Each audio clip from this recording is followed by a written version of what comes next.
கிட்டத்தட்ட 2 மணி நேரம் பக்கமாக அவர்லாம் பேசுகிற சட்டமன்றத்தில் எதிர்க்கிறார். ஆனால் ஒளிபரப்புறதே கிடையாது அவர். நாங்கள் பேசுறது அப்புறம் யார் பேசுறது? அப்புறம் யார் இப்படி இவங்க என்ன நினைக்கிறாங்க? எதுவுமே பேசக்கூடாதுன்னு நினைக்கிறாங்களா?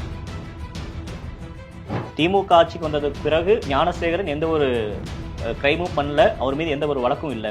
அதான் நாங்கள் அதிமுகவில் வந்து அவனை குற்றவாளியாக பார்த்து கைது செஞ்சுருக்கிறோம், நடவடிக்கை எடுத்துக்கிறோம். திமுக ஆட்சி வந்த பிறகு குற்றமே அவர் செய்யாத மாதிரி அப்போ இருக்கிற இது வரைக்கும் 3 ஆண்டு காலமாக அவர் பண்ணின குற்றமெல்லாம் எதுவும் பதிவு பண்ணல தான் நான் நினைக்கிறேன். ஒரு கேள்வி கூட கவர்னரை நோக்கி முன்வைக்கப்படலை அப்படின்றதும் எப்படி நம்ம புரிஞ்சுக்க வேண்டியது இருக்கு. அப்போ இன்னும் நீங்கள் ஏதோ ஒரு விஷயம் பாஜக மீது ஒரு சாஃப்ட் கார்னர் அதிமுக இருக்கு அப்படின்னு தானே பார்க்கப்படும். தமிழகத்தில் எதிர்த்து என்ன பண்ணுறோமோ எதிர்த்து டிஎம்கே தான் எதிர்த்து பண்ண முடியும். பிஜேபி எதிர்த்து பண்ணுறதுக்கு என்ன இருக்குது, என்ன விஷயம் இருக்குது? ஆகுன்னா நேராக பிஜேபி போகிறீங்க. நீங்களும் தான் பிஜேபி படி வந்து நான் கூட்டணி இல்லை நாங்கள் எதிர்க்கிறேன்னு சொல்கிறீங்க. இதுவரை இந்த 3 ஆண்டில் டிஎம்கே ஆளுநர் அவர்கள் விருந்தில் எந்த விருந்தில் இது வரைக்கும் கலந்துக்கல சொல்லுங்கள்.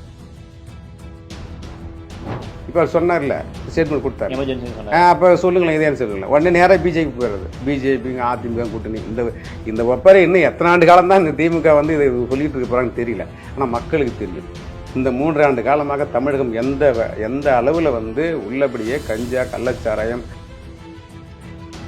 ஆனால் 200 தொகுதிகளை வெற்றி பெறுவோன்னு ஸ்டாலின் பேசுறாரு, முதல்வர் அந்த ஒரு நம்பிக்கை கொடுக்குறாரு. வெறும் கற்பனை. முழுக்க தமிழ் களத்துக்கு எல்லா மாவட்டங்களுக்கும் சுற்றுப்பயணம் போயிட்டு வந்துட்டு தான் அந்த ஸ்டேட்மெண்ட் சொல்றாரு. அவர் தான் சொன்னார், எதிர்கட்சியாக இருக்கிறப்ப ஒரு ஊர்லேயும் வந்து ஒரு மாவட்டத்துக்கு இடம் போட்டு ஒரு பெட்டி ஒன்று வச்சு உங்கள் குறைகள் எல்லாம் வந்து இந்த பெட்டிக்குள்ளே போடுங்க, நிறைவேற்றப்படும் இருக்கிற கோரிக்கை அனைத்தும் சொன்னார். எப்போ அந்த பெட்டி திறந்தார்? நீங்கள் உங்களுக்கு தகுந்த மாதிரி ஊடகத்தை வளைச்சி வச்சுருப்பீங்க, உங்களுக்கு தகுந்த மாதிரியான ஒரு குழுக்குலாம் போட்டு வச்சுருப்பீங்க, ஊடகத்தில் டிபெட்டில் உட்கார எல்லாத்தையும் கூட்டு கட் பண்ணி வச்சுருப்பீங்க. இப்படியான சூழ்நிலையே உங்களுக்கு தகுந்த மாதிரி ஒரு யூடியூப் சேனல் ஒரு 4-5 பேர் ஒரு 10 பேர் கூட்டு செட்டு வச்சுருப்பீங்க. நீங்களே வந்து அதில் வந்துட்டு கமெண்ட் போடுறதுக்கு தனியாக ஒரு குரூப் வச்சுருப்பீங்க. இப்படி வந்து மக்களை வந்து நேரடியாக களத்தில் இருக்கிற சிக்கலை பார்க்காம நீங்கள் வந்து ஊடகத்திலே நடத்திட்டு இருக்கிறீங்க கட்சியை.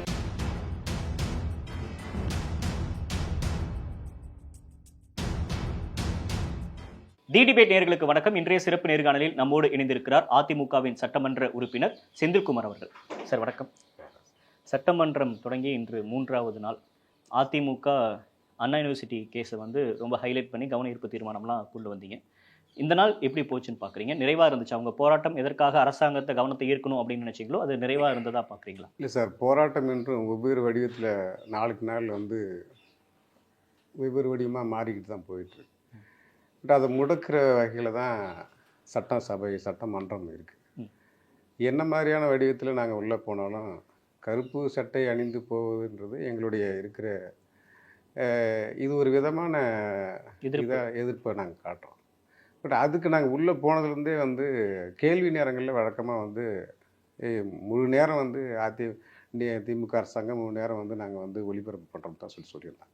சட்டமன்ற நிகழ்வுகளை ஒளிபரப்பு பண்ணு சொல்லிட்டு அவங்க தேர்தல் விதிகளே கொடுத்துருக்காங்க. அப்படி இந்த முறை அவங்க வந்து கொஸ்டின் நேரம் கேள்வி நேரம் பொழுது நாங்கள் நேர்காணலில் பண்ணுறோன்னு சொன்னாங்க. பட் ஆனால் இன்றைக்கி அந்த நாங்கள் போட்டுக்கிட்டு போன அந்த இதெல்லாம் வந்து எங்களுடைய எதிர்ப்பை மறுக்கிற வகையாக இன்றைக்கி அந்த கேள்வி நேரம் கூட அவங்க வந்து நேரடி ஒளிபரப்பை தடுத்துட்டாங்க. அதனால் நாங்கள் என்ன குரல் கொடுத்தாலும் வெளியில் தெரியாது. இப்போ அவர்கள் என்ன பேசுகிறாங்களோ ஒரு முதலமைச்சர் பேசுகிறது வெளியில் வரும். இப்படி எதிர்கட்சியாக இருக்கிற நாங்கள் பேசுகிற எதுவுமே வந்து எங்கள் எதிர்கட்சி துணைத் தலைவர் பேசினார், நீங்கள் கவுண்டர் கொடுத்து பேசினார். அப்போ அதெல்லாம் வெளியில் வரல. என்ன நோக்கம் நினைக்கிறீங்க? இல்லை, இது தடுக்கிற விதமாக தான் பண்ணுறாங்க. நீங்கள் வந்து முழுக்க இது அரசியலாக்குறாங்கன்னு சொல்கிறாங்க. இது அரசியலுக்கான வேலை இல்லை. நடந்த நிகழ்வுகளை தான் சொல்கிறாங்க. நடந்திருக்கிறது ஒரு பல்கலைக்கழகத்தில், இவ்வளோ பெரிய பல்கலைக்கழகத்தில் தமிழகம் முழுக்க இந்தியா முழுக்க ஒரு பெரிய அளவில் பேசப்படுற ஒரு பல்கலைக்கழகம். அவங்கள அந்த பல்கலைக்கழகத்தில் வந்து சாதாரண மக்கள் உள்ளே போய் படிச்சிடவும் முடியாது. அதுக்கான தகுதி இருக்கணும், கல்வி தகுதி இருக்கணும். அந்த அடிப்படையில் உள்ளார போய் படிக்கிற பிள்ளைங்கள் அவர்களுக்குள்ளார பேசுகிற ஒரு பரிமாற்றத்தில் பேசுகிற போது அந்த ஒரு இவர் ஞானசேகரன்றவர் வந்து கல்லூரிக்குள்ளார போயிட்டு நேரடியாக அவர் வந்து அந்த தோழியோடைய ஆண் நண்பரை அடித்து விரட்டிட்டு திருப்பி அவரை வந்து அவங்கள துன்புறுத்துகிறாங்க, பாலியல் வல்லுறவுக்கு ஆளாக்குறாங்க. இப்படியான நிகழ்வுகள் வந்து சாதாரணமாக இவ்வளோ பெரிய கல்லூரியிலே இவ்வளோ சிக்கல் நடக்குதுன்னு சொன்னால் அந்த சிக்கல் ஒட்டுமொத்த தமிழகத்தில் இருக்கிற எல்லா பிள்ளைகளுக்கும் பெற்றவர்களுக்கும் நான் பொட்ட பிள்ளை எனக்கு இருக்குது எல்லாரோட பேரண்ட்ஸுக்கும் ஒரு ஒரு திடுக்குன்ற தகவல் அது. சாதாரணமாக. ஏன்னா பெரிய கல்லூரி, அந்த கல்லூரியிலே அந்த அளவுக்கான ஒரு இது நடக்குது. ஒரு சாதாரணமாக ஒரு குற்றவாளி இப்போ உள்ளே போயிட்டு அதுபோல் தவறுகளை ஈடுபடுறான்னு சொல்லும்போது, அப்போ நம்ம பிள்ளைகளை எப்படி நம்ம கல்லூரிக்கு அனுப்புறது, எப்படி காலேஜுக்கு அனுப்புறது, இந்த மாதிரியான கேள்விகள் எல்லா பேரண்ட்ஸ்க்கும் உண்டு. ம். ஆக எதிர்க்கட்சியாக அதை முன்னெடுக்கிற, அதை சொல்லி குரல் கொடுக்குற கடமை எதிர்க்கட்சிக்கு இருக்குது. வேற யாருக்கு இருக்குதுன்னு நினைக்கிறீங்க? பொதுமக்கள்ல தான். பொதுமக்கள் ஒரு வகையில் போராடுறாங்க. நீங்கள் அதிமுகன்ற எதிர்க்கட்சி மாண்புமிகு எடப்பாடியார் அவர்கள் எல்லா விதத்துலையும் அவரான குரல் கொடுக்குறாரு. கிட்டத்தட்ட 2 மணி நேரம் பக்கமாக அவர்லாம் பேசுகிற சட்டமன்றத்தில் எதிர்க்கட்சி தலைவர் பேசுகிறார். ஆனால் ஒளிபரப்புறதே கிடையாது அவர்கள். நாங்கள் பேசுறது அப்புறம் யார் பேசுறது? அப்புறம் யார் இப்போ இவங்க என்ன நினைக்கிறாங்க? எதுவுமே பேசக்கூடாதுன்னு நினைக்கிறாங்களா? எதிர்க்கட்சியாக இருக்கிறவர்கள் நீங்கள் எந்த இதுவுமே எதிர்ப்பும் தெரிவிக்கக்கூடாது, நாங்களே பிடிச்சிக்குவோம், நாங்களே பார்த்துக்குவோம், நாங்களே எல்லாத்தையும் இல்ல ஆதாரத்தோட குற்றச்சாட்டை முன்வைங்க, ஆதாரம் இல்லாம குற்றச்சாட்டை முன்வைக்காதீங்கன்னு சொல்றாரு முதல்வர். ஆதாரம்னா ஆதாரம் தானே அது. கமிஷனர் வந்து அவரே வெளியே அவ்வளோ அவசரமாக கமிஷனர் வந்து வெளியில் வந்து ஸ்டேட்மெண்ட் பேட்டி கொடுக்குறாரு. அவ்வளோ கொடுக்க வேண்டிய என்ன அவசியம் இருக்கிறது? பார்த்துருக்கணும். ஆதாரம் மட்டும் அந்த பெண் வந்து அவர்களே சொல்கிறாங்க. அந்த சார் யார் அப்படின்னு சொல்லி நாங்கள் கேட்குறோம். அது வந்து நாங்கள் கேட்டதில்லை. அந்த பாதிக்கப்பட்ட பெண் வந்து அவங்க சொல்கிறாங்க, இந்த மாதிரி அவர் வந்து என்னை வந்து துன்புறுத்துகிறது போது அவர் ஒரு அழைப்பு வருது. அந்த அழைப்பில் வந்து அவர் சார்னு சொல்லி பேசுகிறாரு சொல்லி கேட்குறோம். அப்போ அந்த நேரத்தில் பேசுகிறவர்கள் யாருன்றது கேட்குறோம். அதில் என்ன கொஸ்டின் இப்போ கம்ப்ளைண்ட்லேயே இருக்குது இல்லைங்களா? இல்லை சிட்டி கமிஷனர் ஒரு விளக்கம் கொடுக்குறாருல, அப்போ வந்து மொபைல் ஏரோஃபைன் மூலம் தான் இருந்துச்சு அப்படின்னு சொல்லிட்டு அவர் ஒரு விளக்கம் கொடுக்குறாருல, அது ஏற்புடையதா இல்லையா? சரியாக தான் இருக்குது. ஏரோப்ளேன் மூடில் இருக்கிற ஒரு ஃபோன் வந்து அழைப்பு எப்படி வரும்? ஏரோப்ளேன் மூடுன்றது எந்த அழைப்பும் துண்டிக்கப்பட்டது தானே. அதில் எப்படி வந்து ஃபோன் வரும்? ஃபோன் வருன்றது அதிமுக சொல்லலையே, நாங்கள் எடப்பாடியார் சொல்லலையே, அதில் ஃபோன் வந்திருக்கு, அது யாரு சார் நாங்கள் சொல்லலையே. அந்த பெண் பாதிக்கப்பட்ட பெண் சொல்கிறாங்க. நாங்கள் அந்த இடத்துல தான் நீங்கள் அதை பார்க்குறீங்க, நாங்கள் சொல்லலை, அவங்க சொல்கிறாங்க. என்னை துன்புறுத்துகிற போது அவருக்கு ஒரு அழைப்பு வருதுன்னு சொல்கிறாங்க. இவர் ஐயா சொல்கிறாரு, கமிஷனர் ஐயா சொல்கிறாருங்களே, அவர் சொல்கிறாரு ஃபோன் இல்லை, ஃப்ளைட் மோடில் இருந்துச்சு. மகிழ்ச்சி தான். ஃப்ளைட் மூலம் இருக்கும்போது நாங்கள் சொல்லலையே, அது அந்த அம்மா பாதிக்கப்பட்ட பெண் சொல்கிறாங்களே, அது எப்படி பாதிக்கப்பட்ட பெண் சொல்லும்போது பொய்யாகும்? ஒரு மலிவான அரசியலுக்காகவும் வீண் விளம்பரத்துக்காக தான் அந்த யார் இந்த சார் அப்படின்ற ஒரு பதாகைகளை ஏந்தி போராட்டத்தை அணுகிறதாகட்டும், இப்போ நீங்கள் கூட அந்த பேட்ச் போட்டிருக்கீங்க, இது எல்லாமே ஒரு திட்டமிட்டு அரசியலுக்காக பண்ணுறீங்களா? இல்லை, இது அரசியல்னு நினச்சா இதை விட ஒரு இதான போக்கு வேறு எதுவும் நான் பார்க்க வரல. சிஎம் அசம்பிளிலே சொல்கிறார், ஒரு மலிவான அரசியல் பண்ணாதீங்கன்றார். இது மலிவான அரசியலுக்காக வேலை இல்லை. முழுக்க இருக்கிற விஷயத்தை, தமிழக மக்களுக்கு இருக்கிற பயத்தையும் அச்சத்தையும் போக்க வேண்டிய கடமை இந்த அரசுக்கு இருக்கணும். அதை சொல்கிறோம் நாங்கள். இது இல்லைன்னு நினைக்கிறேன். இது சுத்தமாகவே இல்லை. எப்படி என்ன ஒரு உதாரணம் சொல்லுங்களேன். அவங்க வந்து சம்பவம் நடக்குது, 6 மணி நேரத்தில் ஞானசேகரன் கைது செய்யப்படுறாரு, எஸ்ஐடி உடனடியாக நீதிமன்றம் இன்வால்வ் ஆகி எஸ்ஐடி ஃபார்ம் பண்ணுறாங்க. இது எதுவுமே போதுமானதா இல்லையா? இல்லை, நாளுக்கு நாள் இந்த மாதிரியான பிரச்சனைகள் வந்துக்கிட்டு தாங்க இருக்குது. நீங்கள் ஞானசேகரன் கைது செய்யப்படுறாரு, 3 மணி நேரம் கைது செய்யப்படுறாரு, எத்தனை மணி நேரம் கைது செய்யப்பட்டும் நான் அதுக்குள்ளே நான் போகல. ஆனால் கைது செய்யப்பட்டவர் குற்றவாளி தானே. இதுக்கு முன்னால் 20 வழக்குகளுக்கு மேலே இருக்கிறாங்க. அவர் வந்து திமுகவுடைய முக்கிய அமைச்சரோட அவர் தொடர்பில் இருக்கார், மாண்புமிகு துணை முதலமைச்சரோட தொடர்பில் இருக்கார். இப்படியான புகைப்படங்கள் நாங்கள் பார்க்குறோம். பார்க்குறது எதுவுமே பொய்யா எதுவும் இது பண்ணது இல்லையா? அவருடைய ஸ்டேட்மெண்ட். அவர் முழுக்க திமுக ஆளுங்கட்சியோட தொடர்பில் இருக்கிற ஒரு குற்றவாளி. அவங்க என்ன குற்றச்சாட்டு முன்வைக்கிறாங்க அப்படின்னா, திமுக ஆட்சிக்கு வந்ததுக்கு பிறகு ஞானசேகரன் எந்த ஒரு கிரைமும் பண்ணல, அவர் மீது எந்த ஒரு வழக்கும் இல்லை, போடப்பட்ட வழக்குகள் எல்லாம் அதிமுக ஆட்சி காலத்தில் போடப்பட்ட வழக்கு தான். இப்போ அதிமுக சிறந்த நடவடிக்கை எடுத்துருந்துச்சு, காவல்துறை வந்து சிறப்பாக செயல்பட்டு இருந்துச்சு அப்படின்னா அவர் வெளியே வந்திருக்க முடியாது இல்லை? அப்போ அந்த அளவுக்கு சார்ஜ் ஷீட் போட்டு அவரை உள்ள வச்சிருக்க வேண்டிய பொறுப்பும் அதிமுகவுக்கு இருந்திருக்குல்ல? இல்லை, சரிதான் சொல்றது. அதான் நாங்கள் அதிமுகவில் வந்து அவனை குற்றவாளியாக பார்த்து கைது செஞ்சுருக்கிறோம், நடவடிக்கை எடுத்துக்கிறோம், அவர் மேலே குற்றமே அவர் இது பண்ணியிருக்கிறோம். இப்போ திமுக ஆட்சி வந்த பிறகு குற்றமே அவர் செய்யாத மாதிரி அப்போ இருக்கிற இது வரைக்கும் 3 ஆண்டு காலமாக அவர் பண்ணின குற்றமெல்லாம் எதுவும் பதிவு பண்ணல தான் நான் நினைக்கிறேன். அவர் திமுக நபர் அப்படின்றத இன்னும் நீங்க அதுல ஸ்டிக்கர் ஆகி நிக்கிறீங்களா? 100% திமுக காரர் தான் அவரு. அதுல என்ன மாற்று கருத்து இருக்குது? திமுக ஆதரவாளர் தானே அவரு. ஆதரவாளர். அவர் சிஎம் அதான் சொல்றாரு, ஆதரவாளர் தான் சொல்றாரு. ஆதரவாளர் தாங்க, திமுக காரர் தாங்க அவரு. ஆதரவாளர் திமுகல உறுப்பினராக இருந்து செயல்படுறதுக்கும் திமுகவோட ஒரு விசுவாசியா இல்ல திமுக ஒரு ஆதரவாளர் இருக்கிறதுக்கு வித்தியாசம் இருக்குல்ல? கூட போனாலே ஒரு திமுக காரர் தாங்க, அவர் கூட இருக்கிறது தாங்க அவரு. இப்ப நிறைய பேர் வந்து இதே போல பாதிக்கப்பட்டிருப்பாங்களோன்ற ஒரு பயம் இருக்குது. இப்போ நிறைய பேர் வந்து இவர் மிரட்டி யாரும் வந்து இந்த விஷயத்தை யாரும் வெளியில் சொல்ல வர்றதுக்கு முன் வர மாட்டாங்க. இப்போ இதுவும் முன் வரக்கூடாதுன்றதுக்காக தான் அந்த எஃப்ஐஆர் காப்பை அவ்வளோ சீக்கிரமாக வெளியிட்டிருக்கிறாங்க. அந்த எஃப்ஐஆர் காப்பு லீக் ஆயிருக்கு. இல்லை, என்ஐசி தான் லீக் ஆகிருக்கலாம் அப்படின்றதுக்கு என்ஐசி ஒரு விளக்கம் கொடுக்குறாங்க, நேஷனல் இன்ஃபர்மேட்டிக் சென்டர் ஒரு விளக்கம் கொடுக்குறாங்க.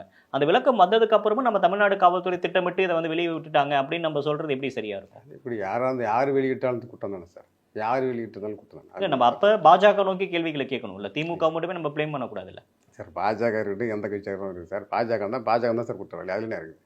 அதில் நீங்கள் யார் அந்த சார், நீ கண்டுபிடிங்க எல்லாம் சொல்லுங்களா, அதில் என்ன இருக்குது?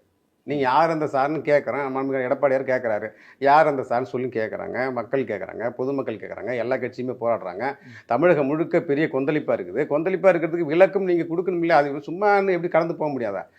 சும்மா நாங்களா சொன்னோம், பாதிக்கப்பட்ட பெண் சொல்கிறாங்க, ஸோ அது வந்து பேசுகிறாங்கன்னு சொல்லிட்டு நாங்கள் அதைத்தான் நாங்கள் குறிப்பிட்டு சொல்கிறோம். எஃப்ஐஆர் காப்பி பகிரங்கமாக எனக்கு வெளியிடுறீங்க. சரி, என்ன அந்த இது யார் மூலியமாக வெளியிடுறதா சொல்கிறீங்க? அப்போ வெளியிடுறதே வந்து முன்னெச்சரிக்கையாக இதாவது வந்துடக்கூடாதுன்ற பயத்தை, ஒரு அச்ச உணர்வை பெண்கள் மத்தியில் ஏற்படுறதுக்காக தான் நீங்கள் எஃப்ஐஆர் காப்பி வெளியிடுறீங்க.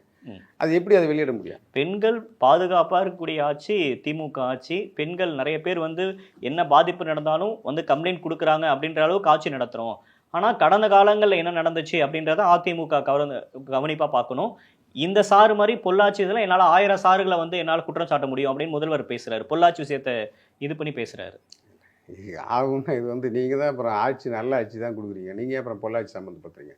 பொள்ளாச்சியில் நடந்த விஷயத்துக்கு அப்போவே என்கொயரி போட்டு அப்போவே சிஐபி என்கொயரி வரைக்கும் கொண்டுட்டு போட்டு சம்மந்தப்பட்டவங்களை வந்து கைது பண்ண சொல்லி அரசாங்கம் வந்து முழு அதிகாரத்தை எடப்பாடின்னு கொடுத்தாங்க. அதெல்லாம் வந்து அந்த இது நாங்கள் வந்து இதில் சொல்லி இவங்க தான் அதில் வந்து மிகப்பெரிய அரசியல் நடத்துனது திமுக தான். அப்போ எதிர்க்கட்சியாக இருக்கிறப்ப ஸ்டாலின் அவர்கள் தான் நடத்துனாங்க. அதில் அரசியல் பண்ணாங்க. நாங்கள் இப்போ அரசியல்லாம் பண்ணல. உள்ளபடியே பாதிக்கப்பட்டவர்கள் தான் கேட்குறான். யாராக இருந்தாலும் எந்த அரசாங்கம் வந்து குற்றவாளின்னா கண்டிப்பாக அதை தண்டிக்கப்படணும், அதில் மாற்றுக்கருத்து இல்லை. அதே போல் பொள்ளாச்சி சம்பவத்தில் அனைத்து குற்றவாளியும் அதில் தண்டிக்கப்பட்டாங்க. இவங்க சொன்னது கட்சியில் எங்கள் சம்மந்தப்படுத்தி பேசினாங்க. அது இல்லைன்னு சொல்லி கோர்ட்டில் ப்ரூஃபாகி வந்தாங்க, நிரூபிச்சுட்டு தான் வந்தாங்க.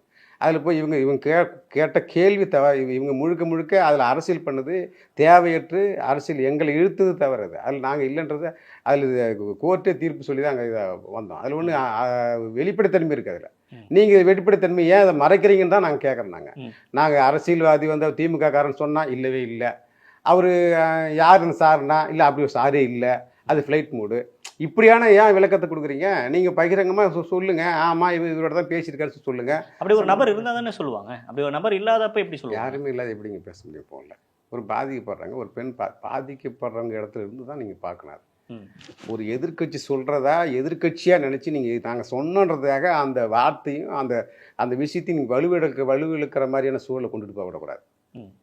அவங்க சேம் டைம் திமுக போராட்டத்தை முன்னெடுக்கிறாங்க. அந்த போராட்டத்தை திமுக ஆளுநருக்கு எதிராக ஒரு போராட்டத்தை முன்னெடுக்கிறாங்க. அந்த போராட்டத்தில் வைக்கப்பட்ட கோஷங்களே வந்து ஆளுநர் விவகாரத்தில் எடப்பாடி பழனிசாமி அவர்கள் கொடுத்த ஸ்டேட்மெண்ட் வந்து ரொம்ப தப்பான ஸ்டேட்மெண்ட். ஆளுநர் வந்து பேச விடாமல் திமுக தான் தடுக்குது அப்படின்றதே ஒரு தவறான ஒரு ஸ்டேட்மெண்ட் தான் அது. இதை வச்சு பாஜகவும் அதிமுகவும் கூட்டணியில் இருக்காங்க, பாஜக அதிமுக இன்னும் ஒரு இணக்கமாக இருக்காங்க அப்படின்ற ஒரு விமர்சனத்தை முன்வைக்கிறாங்க. ஆளுநர் விவகாரத்தை ஆளுநரை காப்பாற்றுறதுல அப்படி அதிமுக அவ்வளோ மெனக்கெட்டுறீங்களா?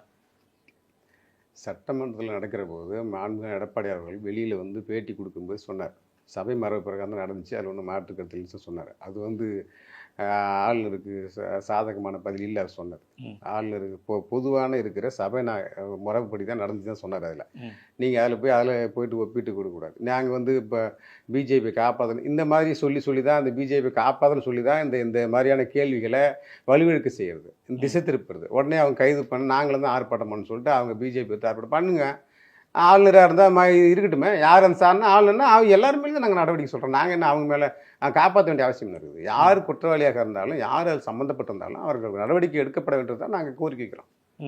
ஆளுநரை பேச விடாமல் திமுக தான் பண்ணுச்சு அப்படின்னு வந்து குற்றச்சாட்டை முன் வைக்கிறோமே. நம்ம ஆளுநரை பேச விடாமல் திமுக தான் வந்து ரகலை பண்ணுச்சு அப்படின்ற அந்த ஒரு ஸ்டேட்மெண்ட் அவர் சொல்கிறாரு. இல்லை, ஆளுநர் பேச விடாமல் அது அவங்களுக்கு அந்த சூழல் அவங்களுக்கு இருக்கிற சூழல். நாங்கள் கேட்குறது எங்களுடைய பிரச்சனை தமிழக மக்களுடைய பிரச்சனையை அங்கே இருக்கிற பாதிக்கப்பட்டிருக்க பெண்ணுக்காக நாங்கள் பதாகை ஏந்தி போராடுறதுக்காக நாங்கள் போகிறோம். நாங்கள் உள்ளே வந்து சபைக்கு உள்ளார யார் அந்த சார்ன்ற பதாகையோட போய் நிற்கிறோம். நாங்கள் அவ்வளோதான். நாங்கள் போராடுறது போய்ட்டு நீங்கள் சபாநாயகர் வந்து அதை நீங்கள் ஒப்பிட முடியாது. நாங்கள் அரசு எடுத்து போராடுறோம். சபாநாயகராக இருந்தாங்கன்னா அரசாக இருந்தாங்கன்னா நாங்கள் பாதிக்கப்பட்டவங்களுக்கு எங்களுக்கு விளக்க சொல்லுங்கள், அந்த பாதிக்கப்பட்ட பெண்ணுக்கு நீதி வழங்குங்க, அதைத்தான் நாங்கள் சொல்கிறோம். அங்கே யார் சார் அந்த பெண் கேட்ட கேள்விக்கு பேச சொல்லுங்கள், இந்த அரசு நியாயமாக நடக்கலைன்னு சொல்கிறோம். நியாயமாக நடக்கிறது. கைது பண்ணிட்டா உடனே அது சொல்யூஷன் முடிஞ்சு போச்சா? அதுதானே தீர்வு. இப்போ ஒரு விஷயம் நடக்குது அப்படின்னா சம்பந்தப்பட்ட நபர், குற்றம் சாட்டப்பட்ட நபர் கைது செய்யப்படுறாரா, அப்பதானே நம்ம சட்டம் ஒழுங்கையும் நம்ம கேள்வி கேட்க முடியும். நான் குற்றவாளி கைது பண்ணிட்டேன், அவ்வளோதான். ம். எதனால் குற்றவாளி உருவாக்கப்படுறான்றதே அரசு பார்க்கவே மறுக்குது. இந்த கேஸ் செக்ஷுவல் ஹராஸ்மெண்ட் கேஸை பொறுத்த வரைக்கும் டிஎம்கே வந்து ஃப்ளாஸ் நிறையா நடந்திருக்கு, அவங்க வந்து சரியாக அந்த விஷயத்தை அணுகலை அப்படின்றது உங்களுடைய குற்றச்சாட்டாக இருக்குது. ஆனால் சேம் டைம் அங்கே வந்து ஒரு துணைவேந்தரை நியமிச்சிருந்தாங்க அப்படின்னா நிறைய விஷயங்கள் தடுக்கப்பட்டிருக்கும் அப்படின்ற ஒரு வாதம் முன்வைக்கப்படுது. ஆனால் அதை எதிர்த்து அதிமுக ஒரு கேள்வி கூட கவர்னரை நோக்கி முன்வைக்கப்படலை அப்படின்றதும் எப்படி நம்ம புரிஞ்சிக்க வேண்டியது இருக்குது. அப்போ இன்னும் நீங்கள் ஏதோ ஒரு விஷயம் பாஜக மீது ஒரு சாஃப்ட் கார்னர் அதிமுக இருக்குது அப்படின்னு தானே பார்க்கப்படும். இன்னைக்கு ஒரு குற்றம் நடந்த பிறகு இதையும் ஒப்பிடுறதுக்காக, இந்த பிரச்சனையுடைய வீரியத்தை வலுவிழக்க செய்கிறதுக்காக நீங்கள் டக்குன்னு நேரடியாக வந்து பிஜேபி எதிர்க்க மறுக்குதுன்னு சொல்லி எதிர்க்கிறதுன்னு பிஜேபியோட கூட்டணி இல்லை, எதிர்க்கிறோம் அப்படின்றத பலமுறை எடப்பாடி அண்ணா பலமுறை சொல்லிட்டார், பல கோணத்தை சொல்லிட்டார். உங்களுக்கு வந்து என்னென்னா, ஒரு சாமானியன், ஒரு சக மனிதன் எல்லோருடைய பயணித்த ஒரு ஆள் ஒரு கட்சியோட தலைவர் பொறுப்பு ஏற்கிற போது, ஒரு தலைவரை இது பண்ணும்போது அது உங்களுக்கு ஒரு சங்கடமாக இருக்குது. அதை மறுக்கிறது, அது வேறு விதமான வடிவத்தில் அவரை வந்து கொச்சைப்படுத்துறது, அது பிஜேபியோட சம்மந்தப்பட ஒப்பிடுறது. நீங்கள் திமுக செய்கிறாங்கனாலும் மக்கள் தானே தேர்ந்தெடுக்கிறாங்க. இல்லை சார், மக்கள் தேர்ந்தெடுத்து மிகப்பெரிய அங்கீகாரத்தை வளர்ந்தால் தான் இப்போ எடப்பாடி வந்து எதிர்கட்சி தலைவராக இருக்காரு. வெறும் 3% வாக்கு வித்தியாசத்தில் தான் நாங்கள் ஆட்சி இழந்திருக்காங்க. அது ஒரு பெரிய ஒரு மன்னர் பரம்பரை உள்ள ஆள் இல்லை எடப்பாடி. ஒரு சாதாரண ஒரு விவசாயி நாட்டை ஆடுறதுக்கு ஒரு மிகப்பெரிய ஜனநாயகம் இது. அப்படி ஜனநாயக முறைப்படியே தேர்ந்தெடுக்கப்பட்டுக்கிற எடப்பாடி அண்ணா. இது வந்து உங்களுக்கு வந்து அவ்வளோ ஒரு மாதிரியாக நினைக்கிறீங்க, ரொம்ப சில்லியாக நினைக்கிற மாதிரி அதை நான் ஃபீல் பண்ணுறேன். இது திமுக அரசாங்கம் பார்த்தா அவர் பேசுகிறதே, அவர் நடக்கிறதே, அவர் இது பண்ணுறதே ஒரு மாதிரி இது பண்ணுற மாதிரி. ஸோ அப்படி இல்லை, மிகப்பெரிய ஆளுமை மிக்க தலைவர். அவர் மிக அழகாக மக்களுடைய ஒவ்வொரு நாள் சட்டமன்றத்தில் பேசும்போது ஒரு துண்டு சீட்டில் கிட்ட 2 மணி நேரம் கடுமையாக உரையாற்றுகிறார். எதிர்கட்சி தலைவர்ன்ற நான் இதுவரை நான் பார்க்குறேன், அந்த இடத்துல இருந்து பார்க்குறேன். அது முழுக்க ஒளிபரப்ப மறுக்கிறாங்க. ஒரு தலைவரை ஒரு சாதாரண சக ஆட்களோடு இருந்து மனிதரோடு இருந்து ஒரு தலைவரை இங்கே நம்ம மத்திய தொண்டர்லேருந்து உருவாகிற ஒரு தலைவரை இருக்கிறது மறுக்கிறீங்க. ஏன்னு சொன்னால் நீங்கள் பாரம்பரியமாக இருந்து வந்துட்டு இருக்கிறீங்கன்றதால உங்களால் இதை அப்சர்வ் பண்ணுறதுக்கு உங்களுக்கு டக்குன்னு பார்த்தா பிஜேபியோட தொடர்புன்னு சொல்கிறீங்க. இந்த எம்பி தேர்தலுக்கு பிஜேபியோட கூட்டணி இல்லைன்றதை பகிரங்கமாக சொல்லியாச்சு. நாங்கள் வந்து இங்கே தமிழகத்தில் எதிர்த்து என்ன பண்ணுறோமோ, எதிர்த்து டிஎம்கே தான் எதிர்த்து பண்ண முடியும். பிஜேபி எதிர்த்து பண்ணுறதுக்கு என்ன இருக்குது, என்ன விஷயம் இருக்குது? ஆகுன்னு நேராக பிஜேபி போகிறீங்க. நீங்களும் தான் பிஜேபி வந்து நாங்கள் கூட்டணி இல்லை, நாங்கள் எதிர்க்கிறேன்னு சொல்கிறீங்க. இதுவரை இந்த 3 ஆண்டில் டிஎம்கே ஆளுநர் அவர்களால் எந்த விருந்தில் இதுவரையும் கலந்துக்கல சொல்லுவோம். எந்த விருந்து புறக்கணிச்சாங்கன்னு சொல்லுவோம். ரீசன் நிறைய விருந்துகள் புறக்கணிச்சாங்களே கிடையாது சார். அவங்க அமைச்சர்கள் போவாங்க சார், அவங்க அமைச்சர்கள் போய் கலந்துவாங்க. கூட்டணி கட்சிகள் புறக்கணிச்சுக்கிறாங்க. பட் அவர் எல்லா விதத்துலையுமே இப்போ லாஸ்ட் ஆனது தமிழக அரசு சார்பாக கலந்துக்கிட்டாங்க, திமுகவை கலந்துக்கல அப்படின்னு இவங்க எல்லா நிகழ்ச்சியுமே கலைஞருக்கு அவர் நாணய வெளியீட்டு விழாவுக்கு வர வச்சாங்க. நிகழ்ச்சி எல்லா அந்த விளையாட்டு நிகழ்ச்சிக்கு மத்திய மந்திரிகளை வர வைக்கிறாங்க சார். கூட்டணி இல்லைன்னு எங்களை சொல்கிறாங்க சார். நாங்கள் கூட்டணி முழுக்க பிசிஎஃப் கூட்டணி அவங்க தான் வச்சுக்கிட்டு அவங்க எல்லா நிகழ்வுகளுக்கும் பண்ணுறாங்க. ஒரு முறை கூட இன்னும் கடுமையாக வந்து மாண்புமிகு எடப்பாடி அவர்கள் நாங்கள் தலைவர் நாணயம் வெளியிடும்போது எடப்பாடி அண்ணனே வெளியிட்டார். ஆனால் இவர்கள் வெளியிடும்போது மத்திய மந்திரி கூட்டு வந்து வெளியிடுறாங்க. யாரை திருப்திப்படுத்துறதாக செய்கிறீங்க? அதை நீங்கள் செய்கிற எல்லா நிகழ்ச்சியும் வச்சுங்க. நீங்கள் கேட்டால் அதில் வந்து சம்மந்தப்படுத்துவீங்க. மத்திய மந்திரி வர்றாங்க, மத்திய மந்திரி வர வைக்கும் உங்களுக்கு நீ தான் நேராக எதிர்க்கிறன்றீங்க பிஜேபியை. நீங்கள் அப்புறம் அவங்களாம் அழைக்கிறீங்க. அவங்க இல்லாத எந்த நிகழ்ச்சியுமே நீங்கள் பண்ணலையே தமிழகத்தில். பிஜேபி இல்லாமல் எந்த நிகழ்ச்சியும் இவர்கள் தமிழகத்தில் பண்ணல. பேசும்போது மட்டும்தான் இவர்கள் பேசுவார்கள். ஆனால் எல்லாமே சரிசமமாக இருக்கும். வெள்ளை கொடி பிடிச்சி வர வச்ச கொடை பிடிச்சி வர வைத்தவர்கள் தான் இவர்கள் வந்து.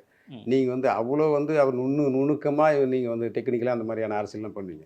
ஸோ எடப்பாடி அண்ணா இந்த மாதிரி சில்லியாலாம் இந்த மாதிரி வந்து கருத்தை வந்து நாங்கள் கொடுக்குற இந்த மாதிரியான ஒரு இவ்வளோ பெரிய விஷயத்தை வந்து சாதாரணமாக இது வந்து பிஜேபியோட காப்பாற்றுன்னு சொல்லி கொண்டுட்டு போகிறீங்க. காப்பாற்ற வேண்டிய அவசியம் என்ன சார்? யாராலும் குற்றவாளியா சார்? அவருக்கு கவர்னராக இருக்கட்டும், பிஜேபி எந்த தலைவராக கூட இருக்கட்டுமே, யாராக கூட தான் இருக்கட்டுமே.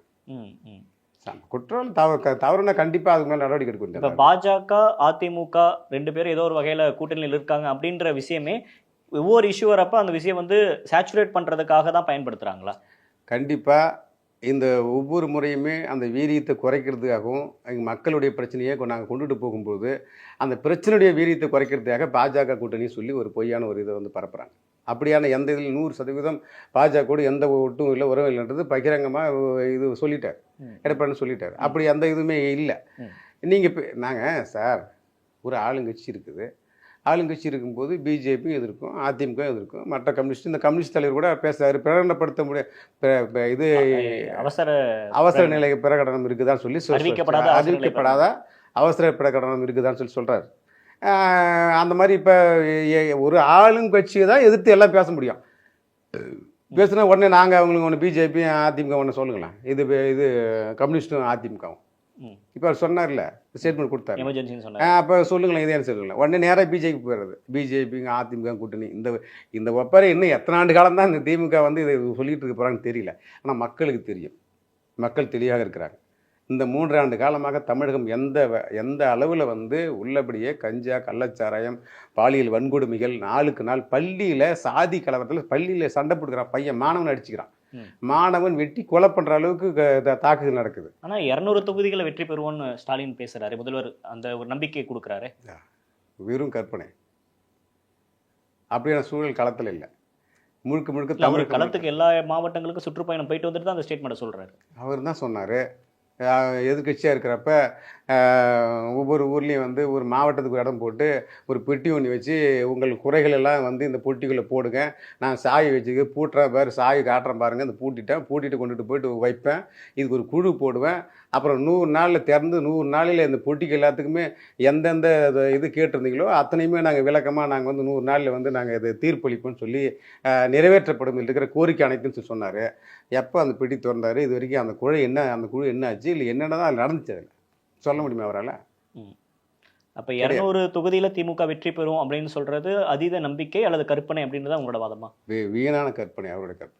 கள நிலவரத்தை அறியா சொல்கிறார். கள நிலவரம் வந்து நீங்கள் உங்களுக்கு தகுந்த மாதிரி ஊடகத்தை வளைச்சி வச்சுருப்பீங்க, உங்களுக்கு தகுந்த மாதிரியான ஒரு குழுக்கெல்லாம் போட்டு வச்சுருப்பீங்க, ஊடகத்தில் டிபெட்டில் உட்கார எல்லாத்தையும் கூட்டு கரெக்ட் பண்ணி வச்சுருப்பீங்க.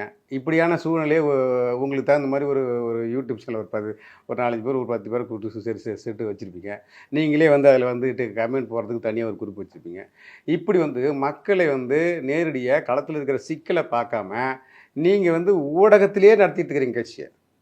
திமுக 200 தொகுதி ஜெயிக்கிறது அதீத கற்பனை அப்படின்னு நீங்க சொல்றீங்க, வீணான கற்பனை அப்படின்னு நீங்க சொல்றீங்க. அதிமுக எவ்வளவு ஜெயிக்கும் அப்படின்னு உங்களால சொல்ல முடியுமா? மக்கள் சரியாக மாண்புமிகு எடப்பாடி அவர்களை 2026 அதிகப்படியான இடங்களை வெற்றி பெற்று ஆட்சி அமைப்பார். அது வந்து மாற்று கருத்து கிடையாது. அதனால எடப்பாடி மேல மிகப்பெரிய நம்பிக்கை தமிழக மக்கள் வைக்கிறாங்க, மக்கள் விரும்புகிறாங்க. இப்போ இருக்கிற ஆட்சி முழுக்க அந்த இப்போ கொரோனா காலகட்டத்திலேயே வந்து பொங்கல் பரிசாக வந்து 2500 ரூபாய் அட்டைகளுக்கு கொடுத்தாங்க. 2500 ரூபா பொங்கல் பரிசு கொடுத்தாங்க. எந்த எந்த வருவாய்க்கான சூழலே கிடையாது. கொரோனா டைமில் முழுக்க தமிழகம் முழுக்க அந்த 144 100 இது எல்லாமே தடை இருந்துச்சு. ஆமாம், தடை இருந்துச்சு. யாருமே வெளியில் நடமாட முடியாது. எந்த வருமானத்துக்கான எந்த சூழலுமே கிடையாது. அந்த சூழலிலும் தமிழக மக்கள் அந்த பொங்கல் பண்டிகையை சிறப்பாக கொண்டாட வேண்டும் சொல்லி மிக அழகாகவே அதை வந்து 2500 ரூபா கொடுத்து, கரும்பு கொடுத்து, பொருட்கள் கொடுத்து, அத்தனையுமே எல்லார் வீட்லேயுமே பொங்கல் வந்து எடப்பாடியாரை மனமுகர்ந்து மக்கள் கொண்டாடி அந்த பொங்கல் கொண்டாடினாங்க. இன்று என்ன நிலைமை? தமிழக அரசு 10 ஆண்டு காலத்தில் மாண்புமிகு எடப்பாடி அவர்கள் அம்மாவில காலத்தில் இருக்கிற கடனுடைய பிரச்சனையும் பாருங்கள். இப்போ இந்த 3 ஆண்டில் எவ்வளோ கடன் வாங்கியிருக்காங்கன்னு சொல்லி பாருங்கள். அப்போ இருந்த வருவாய் என்ன? இப்போ எல்லாமே விலை ஏற்றம் பண்ணியிருக்கிறீங்க. இப்போ எல்லா விலையுமே விலை ஏற்றம் இருக்குது. மின் கட்டணம் உயர்வு 3 மடங்கு 4 மடங்கு உயர்ந்திருக்குது. பால் கட்டணம் உயர்ந்திருக்கிறது. முழுக்க வருவாய்க்கு தகுந்த மாதிரி அத்தனை இதுவுமே விலை ஏற்றம் பண்ணியிருக்கிறீங்க. ஆனால் இன்னமும் கடன் சுமை அதிகமாக இருக்குது, இன்னும் கூடுதலாக அதிகமாக இருக்குது. 3 ஆண்டுலேயே இவ்வளோ கடனை கொண்டு வந்து இன்னும் இருக்கிற காலங்கள் என்ன எங்கே போய் முடிய போகுன்னு தெரியல. அப்போ அந்த முழுக்க மக்களை வந்து வெறுமனே ஒரு 1000 ரூபாய் நான் அட்டைக்கு வழங்குகிறேன் உரிமை தொகையாக இன்று மாண்புமிகு துணை முதல்வர் அவர்கள் சொல்கிறாங்க. இத்தனை 1000 பேருக்கு நாங்கள் வந்து உரிமை தொகையாக நாங்கள் 1000 ரூபா கொடுக்குன்னு சொல்லிட்டு ரொம்ப மனசு வேதனையாக இருக்குது. ஒரு வீட்டுக்கு கரண்ட் பில் கட்டும்போதே 3000 ரூபா 4000 ரூபா கட்டுறோம். அந்த மாதிரி போயிடும். நீ 1000 ரூபாய் கொடுத்தவனுக்கு என்ன பண்ண போகிற? ஈபி பில் மட்டும் கட்ட முடியாது. அரிசியிலேருந்து, பருப்புலேருந்து, எண்ணெயிலேருந்து, மிளகாலேருந்து, புளியிலேருந்து அத்தனையுமே வீட்டுக்கு தேவைக்கு அத்தியாவசிய பொருள் வாங்கிறதுக்கு சின்னப்படுறான். ஒவ்வொரு வீட்லேயுமே நொந்து நூலாக போகிறான். நீங்கள் 1000 ரூபாய் கொடுத்து மட்டும் அட்டையை அடித்து போஸ்ட் அடித்து ஒட்டிட்டுருக்கீங்க. நாங்கள் 1000 ரூபா கொடுத்தோம், 1000 ரூபா கொடுக்குறோம், 1000 ரூபா சொல்லிட்டு உள்ளபடியே வந்து சொல்கிறோம். மக்களை வந்து இது ஏமாற்றுக்கிற வேலை. தமிழக மக்கள் தெளிவாக இருக்கிறார்கள். இது களத்தில் போகும்போது அவங்களுக்கு தெரியும் என்ன சூழல் நடக்குதுன்னு சொல்லிட்டு. இப்போ அடுத்த ஒரு முக்கியமான இது ஈரோடு பை எலெக்ஷன். அதிமுகவோட நிலைப்பாடு என்ன? இந்த 11ஆம் தேதி என்ன முடிவெடுக்க போகுது? எல்லாரும் அதுக்காக தான் காத்துட்டு இருக்காங்க. அதில் மாண்புமிகு எடப்பாடி அவர்கள் 11ஆம் தேதி மாவட்ட மீட்டிங் போட்டிருக்க சொல்கிறாங்க. அந்த கூட்டத்தில் மிக தெளிவாக ஒரு ஆய்வு பேசி முடிப்பாங்க. இங்கே முழுக்க முழுக்க இங்கே வந்து போன கூட்டம் இதே இடைத்தேர்தல் போன இடைத்தேர்தல் என்ன பண்ணாங்க, ஒட்டுமொத்த பேரையும் வந்து வரலாறுலேயே முதல் முறையாக வந்து மக்களை சந்திக்க முடியாமல் ஒரு பெரிய செட்டு போட்டு அந்த செட்டுக்குள்ள ஒட்டுமொத்த மக்களையும் கூட்டு வந்து வச்சு அவங்களுக்கு படம் போட்டு காமிச்சிட்டு அவங்களுக்கு பிரியாணி போட்டு சாப்பாடு போட்டு நாங்கள் களத்துக்கு போகும்போது மக்களே இல்லாத சூழ்நிலை உருவாக்குறது அந்த தேர்தலாம் மிக கொடுமையாக. ஒரு திமுக எடுக்கிற ஸ்டேட்டஸ் ஒவ்வொரு தேர்தலுமே அந்த இடைத்தேர்தல் பார்க்குறப்ப வித்தியாசமாக இருக்கும். அது ஈரோடு இடைத்தேர்தல்ன்றது முழுக்க முழுக்க வந்து அவர்கள் கட்டுப்பாட்டுக்கு மக்களை கொண்டு வந்து மாட்டு மந்தை மாதிரி அடைச்சி வச்சு போதிரிக்கு அடைச்சிருப்பாங்க. நாங்கள் மக்களை பிரச்சாரத்துக்கு போக முடியாது. அப்படியான சூழல் தான் ஆளுங்கட்சின்றது எல்லை மீறி அதிகாரத்தை பயன்படுத்துறது. அமைச்சர்கள் எல்லாம் எல்லா அமைச்சர்களையுமே கொண்டு போய் அங்கே குவிக்கிறது, பணத்தில் புரள விடுறது, எல்லாமே மக்களை வந்து அதை யோசிக்க விடாமே பண்ணுறது. இப்போ உங்கள் ஸ்டேட்மெண்ட்டை வச்சு நான் புரிஞ்சுக்கிற அளவில் கேட்குறது, விக்கிரவாண்டியில் எடுத்த அதே நிலைப்பாடு தான் ஈரோடு கிழக்குலையும் அப்படின்னு நம்ம புரிஞ்சுக்கலாமா? இல்லை இல்லை தெரியல, அங்கே இருக்கிற அண்ணன் எடப்பாடி என்ன சொல்கிறது தெரியல. நாங்கள் பார்க்குறது அப்படி தான் பார்க்குறோம். களத்தில் பார்க்கும்போது வெறுப்பாக தான் இருக்காங்க. மக்களே எல்லாமே வெறும் விட்ட தான் போய் நாங்கள் பார்த்த இடத்துல போய் பார்க்குறப்ப அதன் அடிப்படையை வச்சு தான் விக்கிரவாண்டி தேர்தலை வந்து அண்ணன் புறக்கணித்தார். இப்போ இந்த தேர்தல் எந்த மாதிரி இருக்குன்னு அவர் என்ன ஸ்டேட்மெண்ட் எடுக்கான்னு தெரியல. ஆனாலும் மக்கள் வந்து அந்த சூழல் தான் இன்னும் வந்து இன்னும் இருக்கிற வந்து அத்தனை அமைச்சர்களையும் அங்கே போட்டு அங்கே காவல்துறையை கையில் வச்சுக்குவாங்க. ஆனால் ஒட்டுமொத்த அரசாங்கமும் அவர் கையில் இருக்கும். அது அவங்க கட்டுப்பாடு கொண்டு போவாங்க. அங்கே தேர்தல் ஆணையம் வேடிக்கை தான் பார்த்துட்ருக்கோம், காவல்துறையும் வேடிக்கை தான் பார்த்துட்ருக்கோம். முழுக்க முழுக்க அவங்களுக்கு சப்போர்ட்டாக தான் இருப்பாங்க, எல்லாமே பண்ணுவாங்க. இப்படி இந்த அடிப்படையில் பார்க்குறப்ப என்ன நடக்குன்னு தெரியல. ஓகே, நிறைய விஷயங்கள் பகிர்ந்துக்கிட்டீங்க. குறிப்பாக சட்டமன்றம் நேரலை செய்யப்படலை அப்படின்ற ஒரு விஷயத்தோடு சேர்ந்து அண்ணா யூனிவர்சிட்டி கேஸில் பொறுத்த வரைக்கும் கவர்மெண்ட் இன்னும் என்ன சிறப்பாக செயல்பட்டிருக்கும் அப்படின்னு உங்கள் பார்வையை முன் வச்சிங்க. நேரம் கொடுத்தமைக்கு நன்றி. தேங்க்யூ. நன்றி.